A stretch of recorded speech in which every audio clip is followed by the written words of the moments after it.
guys a closer look into how the modules actually work on the G5 in removing this little bottom panel right here where the battery will actually come out, and I'll do that in a second. But as a quick disclaimer, I will tell you that if you looked at our LG G5 first look and also the camera feature focus, that will tell you everything you need to know about the camera and also about how the modules kind of work. What we're going to use right now is just an example of what it's like to actually remove everything and be able to change the functionality of this device.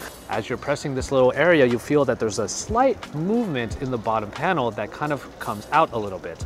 And after that, by holding down on that area, you are actually able to just remove the entire area. Now, it is very much recommended that you turn off the device first, as we had right here, and be able to just pop out the battery like this. Now, this is the entire battery right here, the 2800 milliamp hour battery that is here, and it comes with this nice little inscription on the bottom that says life's good when you play more. And that's exactly what we're going to be doing with the LG G5 by adding in a new peripheral.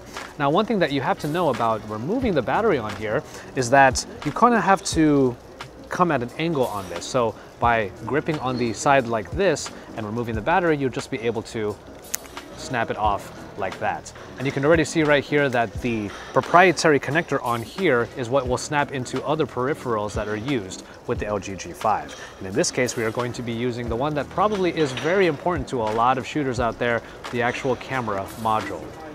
Now, the camera module is going to add hardware buttons in order to take advantage of the camera.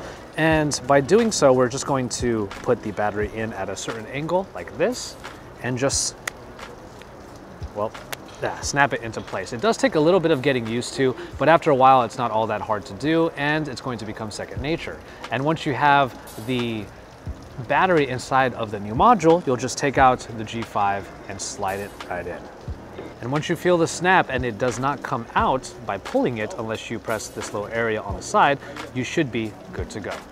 Now, coming in just a little bit closer to the module itself, we're going to show you what it looks like when I turn this over. Now, we have the camera module right here, which adds a full area right here in order for you to grip. Now, that will allow everything to be easy, rather this way. That would be easier to use for taking shots because we also have the shutter button right here, a button for triggering video recording, a dial in order to change the zoom, and then a small little area right here where you're just going to flick this toggle in order to trigger the camera. But of course, when you remove the battery and you put in a new module, the battery is being reinserted, so we do have to turn the device on.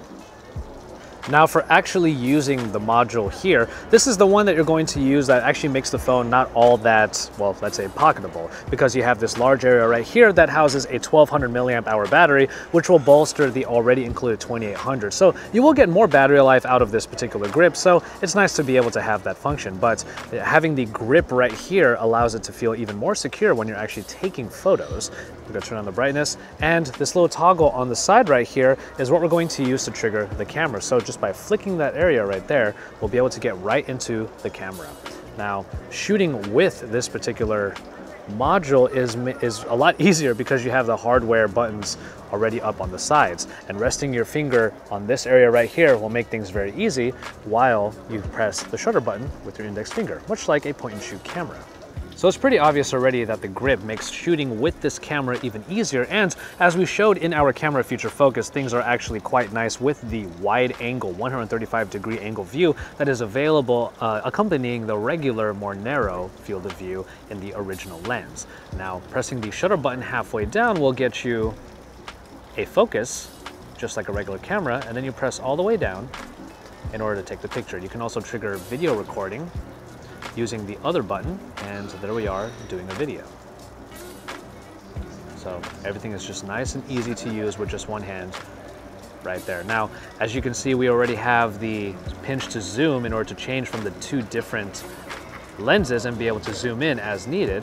But this dial that is right here on the corner will allow for the same functionality. So if you're holding the phone in one hand on the grip, you'll be able to just roll the dial in order to do the zoom. This is just one example, and probably the best one that's available right now as to what the module is able to do, the modular design rather, is able to do by adding even more functions to the LG G5. And so there you have it for a quick look at the modular design of the LG G5. We have the camera module on here right now, and as you saw in this video, it's actually not all that hard to get the battery out of the original G5 construction and be able to change the battery into whatever the new modules may be. Now, if you saw our first look already, you know that we were taking a look at the camera module, and then we also had a Bang & Olufsen created hi-fi DAC module that was able to create hi-fi audio at 32-bit for even better audio listening. So those are just the two examples that we had currently for these modules, and we are really excited to see what other ones will be made available. LG did make it clear that the design and the construction of this modular design will be made available to third-party manufacturers, so they will be able to create even more experiences and even actually create third-party batteries so you can bolster the replaceable battery experience on the LG G5. So keep it tuned to Android Authority for all of the best, including the LG G5. If you haven't already taken a look at our first look and the verses that we have and the feature focus videos that we have on this particular device, you can go ahead and head on over to AndroidAuthority.com for even more of all of that. Subscribe to this channel if you haven't already to keep up with the LG G5, because we are your source for all things MWC 2016.